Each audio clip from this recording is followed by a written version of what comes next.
Welcome back, everyone, to the Chicago Cubs franchise here on MLB The Show 22. The Iowa Cubs are 53-27, a very good team. We got a lot of youth down there, down on the farm. Got a lot of talent down here on the farm. Pete Crow Armstrong, one of those talented center fielders out there as well. David Booth, one of our starting pitchers that we took in the draft in year number 1. Talking to Kris Addison, another player that we took in season 1. We had a loaded draft class from season 1. Of course, Reed Stein kind of being the standout here, the guy that made it really quickly to the big leagues. So Booth and Addison are kind of those late little bloomers here, and we'll see how they perform in this episode. So we got David Booth here on the mound, getting 2 strikeouts so far through 2 innings. And in an 0-2 pitch here, that's a ground ball here to Gamboa, another player that we traded for at the trade deadline in season 1. He makes a nice play, and Booth makes sure to let him know that he appreciates it. Nice pitch to Casey Golden on back-to-back strikes, and he gets a strikeout there. Iowa with the lead, 1-0.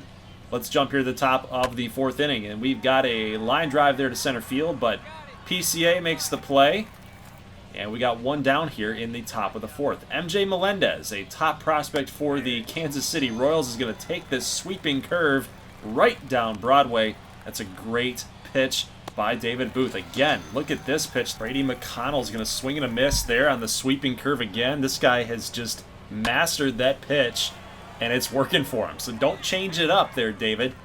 You've been awesome so far against Omaha. So 2 down here as PCA makes the play, and Booth is in a little bit of a jam. I think he might be able to get out of it, though. So Casey Golden steps up. Cut fastball, hit 91 at the knees. That's a very hard pitch to do anything with. And then a changeup. Low and away. That's a pretty smart location there. But a fastball high and inside, going to swing and a miss. That's 97.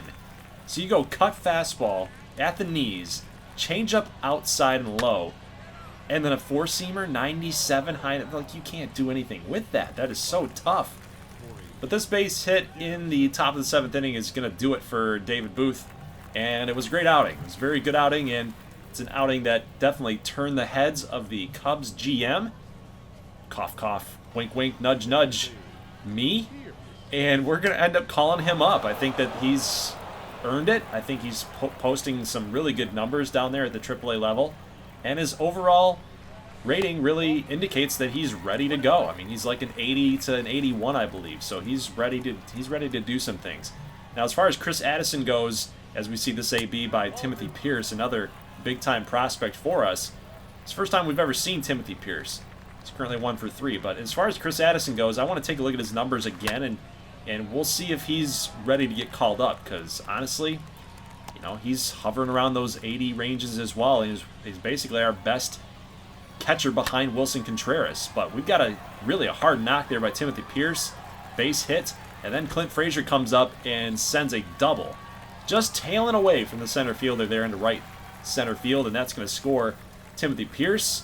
Next batter up comes up James Triantos. That is 1 for 3 so far in the game here with a runner on second. Top prospect in the Cubs organization. That's going to be a little lazy base knock there.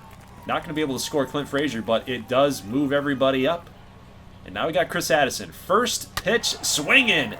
Fastball high and inside, 90 miles per hour. Too slow, man.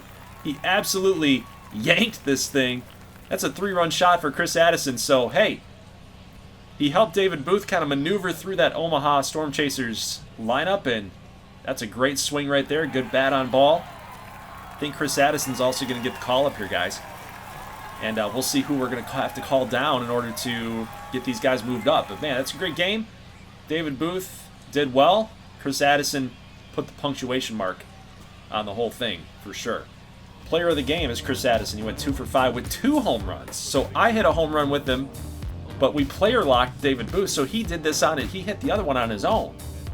Just shows you how crazy this guy is, right? And then Gamboa made a nice play at shortstop, but he also hit a home run too. So, hey, I think our team is just ridiculous. Like, look at Gamboa right now.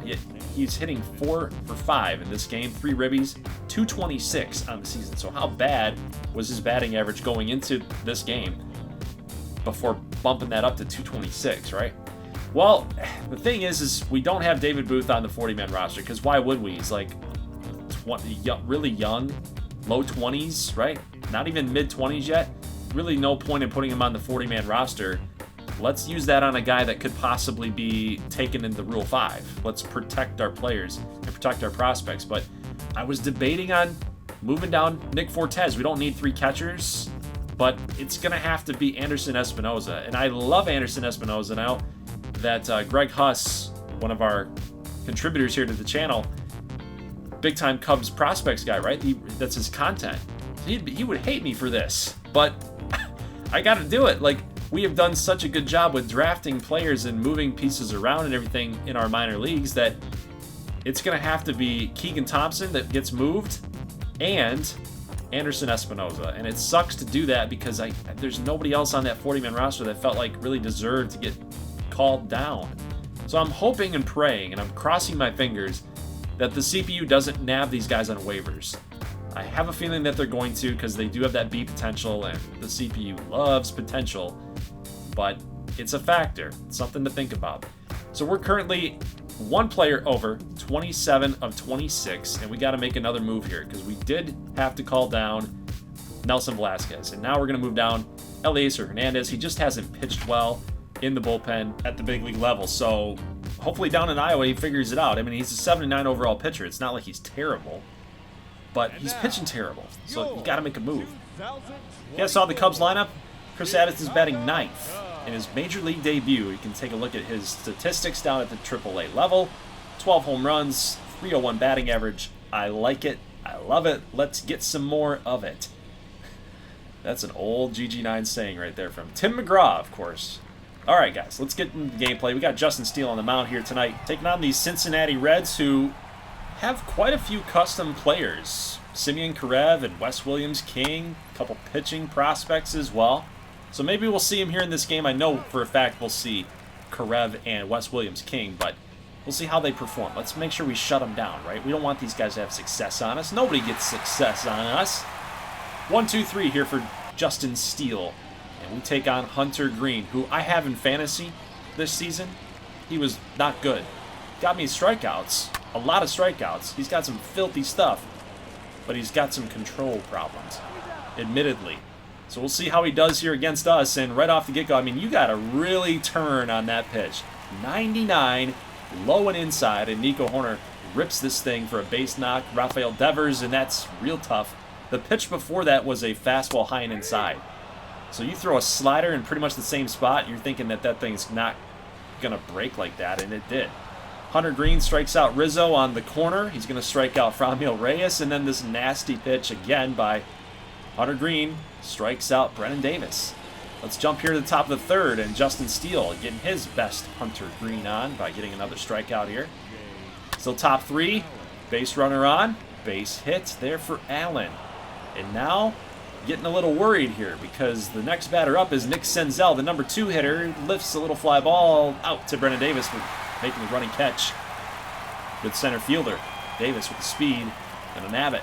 So we've got 8-9-1 coming up. That's Wilson Contreras. And then the next batter, Kris Addison, making his major league debut. His first AB as a Cub, as a pro.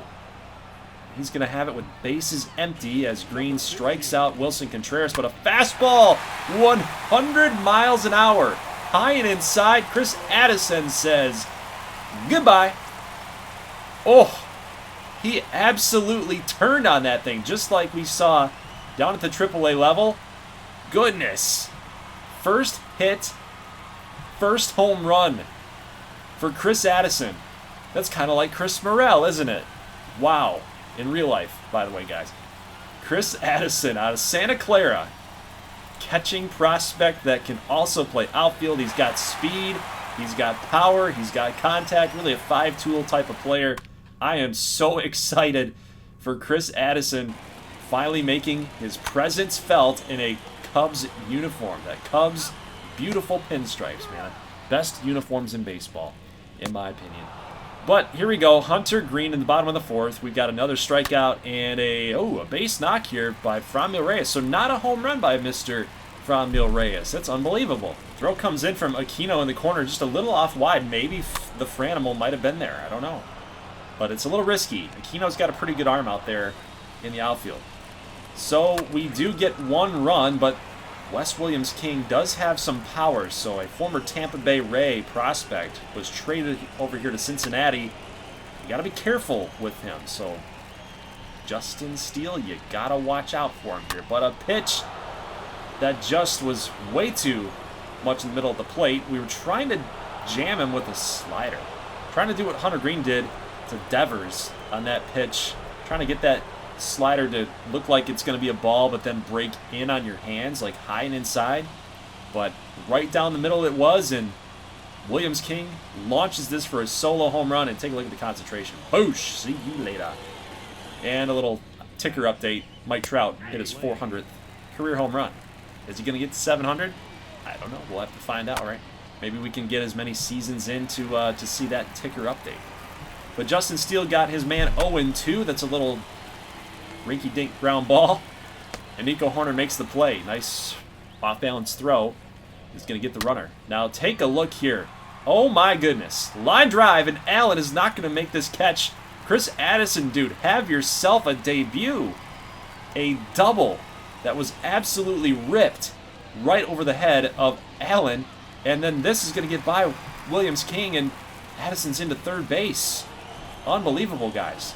But with that 77 speed, is he going to be able to tag up? No, probably not. I was kind of freaking the CPU out just a little bit, trying to see what it would do by like advancing a little too. I don't know. There was no way he was making it anyway, even if we were tagging. So why not? Why not just screw with it? But we don't get the job done in that half of the inning. Let's go to the bottom of the 6th inning. Still a 1-1 ball game, and Hunter Green is still out there. It's a base knock here for Rizzo and a base knock for Seiya Suzuki. It's going to get all the way into the corner. Aquino fields it, going to fire this thing back into third. Hitting his cutoff man. We were debating on sending Rizzo, but it really depended on how hard that Aquino was going to throw that thing in, and if he fielded it cleanly. So you always got to be on your toes. You got to be ready to go when that third base coach gives you that sign. So unfortunately, Rizzo's not going to be able to score, and we do draw a walk here with Franmil Reyes. So Hunter Green finally going to get pulled, but I think that was an unintentional walk. Really, if you know what the meaning of that is, right? He's kind of pitching around him, seeing if he's going to swing, put something into the dirt, get him off balance with a changeup, like that he threw a 3-2 changeup in the dirt, basically, like hoping that we were going to chase that with 2 strikes. We didn't, and we drew the walk here. So the infield is not even moving in. They're playing double play depth. Interesting call here late in the game, but Brennan Davis, who's been so good this season, he is leading the Cubs in batting average, and he comes through with a fastball inside that he just got jammed, and he punches it out there at the opposite field for an RBI single. We are up 2-1, and with Wilson Contreras up, I don't know how you take that pitch, but he did. Now, did you see that? Seiya Suzuki is from the Matrix. We're going to start calling him Neo Suzuki. Look at this. Whoa. Let's see it off the bat of Contreras here. Whack. Watch out. Duck. Get out of the way. Dang. Seiya with the moves. But now you got to get a base hit here. Contreras, fly ball deep to center field, and that's a great running catch out there by Allen. That's going to move up the runner from third to home. So sac fly there for Contreras, and of course moving the runner from second to third. Now Kris Addison is 2 for 2, looking for his 3rd hit of the ball game. That is a deep drive, but man, look at the PCI. We just missed it again. And we were a little early too. Had we just waited just a tick, probably would have been a nice little right center field, opposite field approach, little gap shot right there. But unfortunately, we couldn't pad on to the lead. 3-1 as Rowan Wick comes out into the top of the 7th, gets a strikeout.